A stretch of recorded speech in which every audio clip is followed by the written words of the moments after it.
So if you have the ability to practice being present and truly not thinking about what could happen in your future or what's happened in your past, but truly practice every single day, and if you keep doing that, if there is no predictable future and there is no familiar past and you're in the present moment, there should be possibilities that you haven't considered before.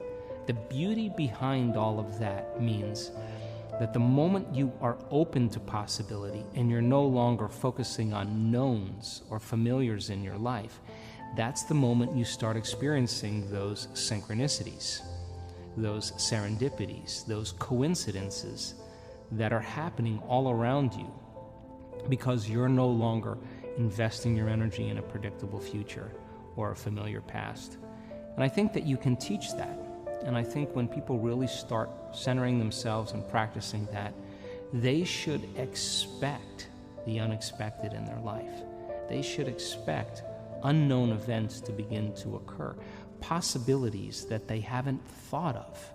Because if they thought of them, they would have done them and it would have been a known.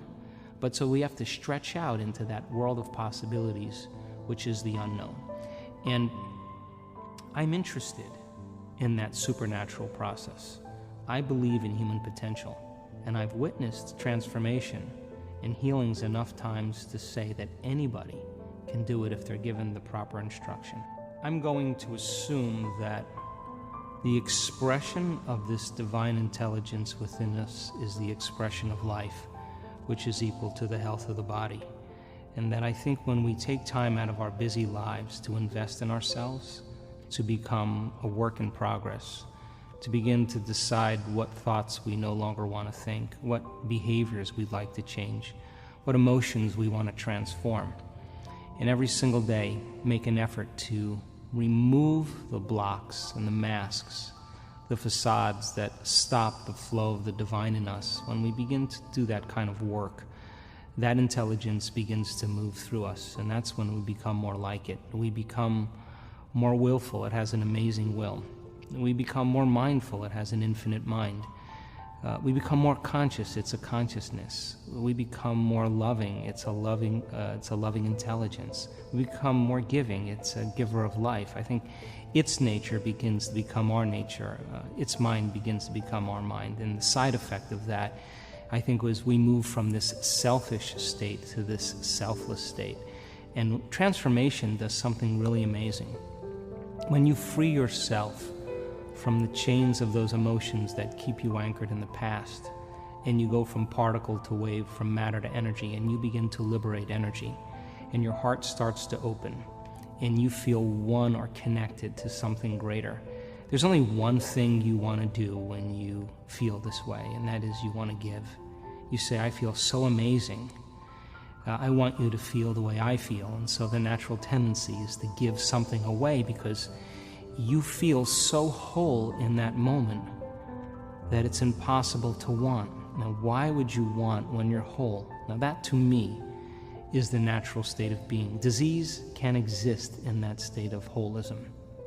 And I think that it's reachable in our lives, and I think that people can reach those elegant states, and it can begin to become more constant. So how do we become supernatural, then, is the question. And that is, we have to start doing what feels unnatural. In the beginning, of course, change is going to be uncomfortable. It's going to feel unfamiliar. There's going to be some uncertainty. You can't predict when you step into the unknown what that's like. And most people rush back to their familiar feelings and familiar behaviors, and they say, this feels right. No, it feels familiar. Becoming comfortable in that unknown, where the best way to predict your future is to create it, and be able to create from that place of the unknown, begins to produce supernatural effects in our lives. So then, giving when everybody else is in lack is supernatural. Demonstrating compassion when everybody's angry and judgmental is supernatural. Showing signs of love and strength and courage when everybody else is in fear.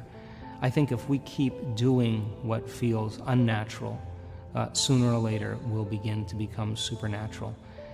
And this is a time in history right now where people are looking for answers, and they secretly believe in themselves. And I think that belief in ourselves and belief in the infinite possibilities makes life really exciting. So when our will matches that intelligence within us as well, when our mind matches its mind, and when our love for life matches its love for life, I think it always answers the call.